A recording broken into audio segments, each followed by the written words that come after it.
Sabi mo, rolling na.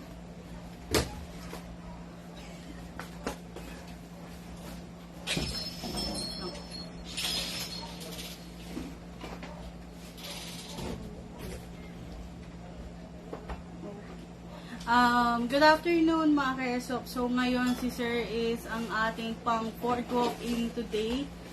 Kung kailan nag-gunban tsaka mga nagsipuntahan. So ngayon, meron ulit tayong walk-in from San Jose. San Jose Patag. So si Sir Gerald. So ang unit na kinuha ni Sir is the SRC Premium silver siya. So, meron tayong tatlong klase ng kulay nito. Merong full black, then may two-tone tayo na ganito, silver ang slide. Then, meron din yung naka-black naman yung mga markings. So, ito, silver na silver siya. Pero may markings pa rin naman. Okay?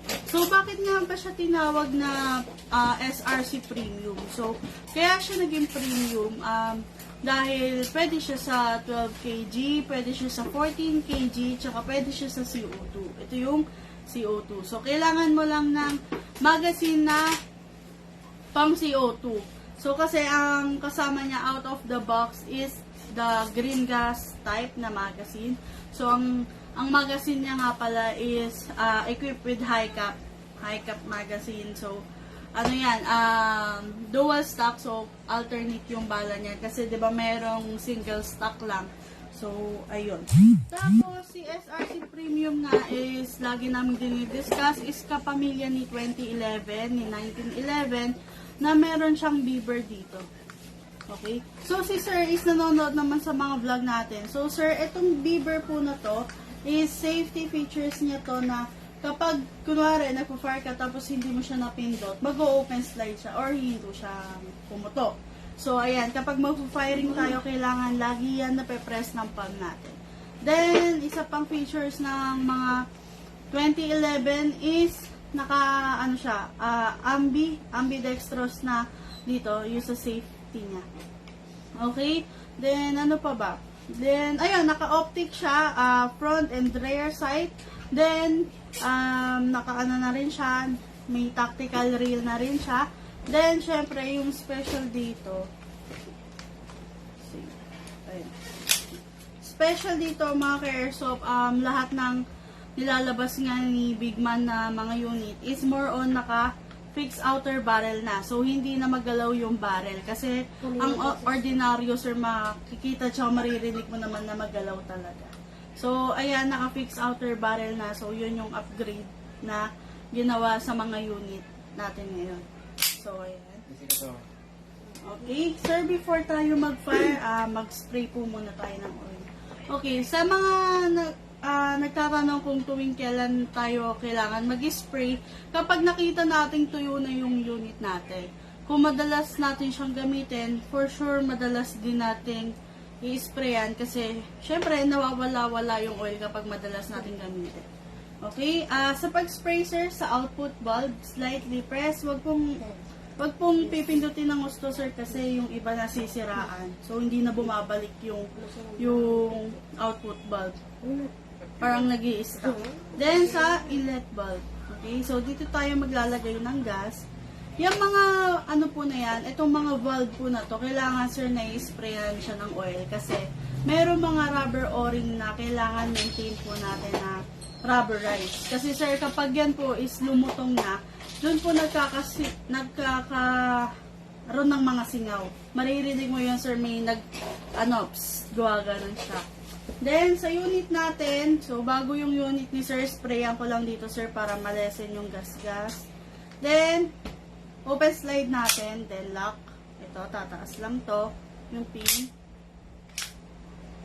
Okay, then dito po kayo, sir, mag-i-spray sa nozzle.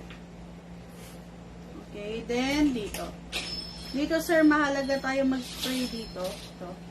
Kasi, sir, kapag, sir, ubos na ang bala niyan, kapag nauubos na ang bala, nag-open slide po yan. So, once na kapag laging gano'n na hindi, gamit ka ng gamit, then hindi ka nag-oil, may tendency po sir na maupod yung metal. Kasi metal to metal po yan. Siyempre, mauupod yan.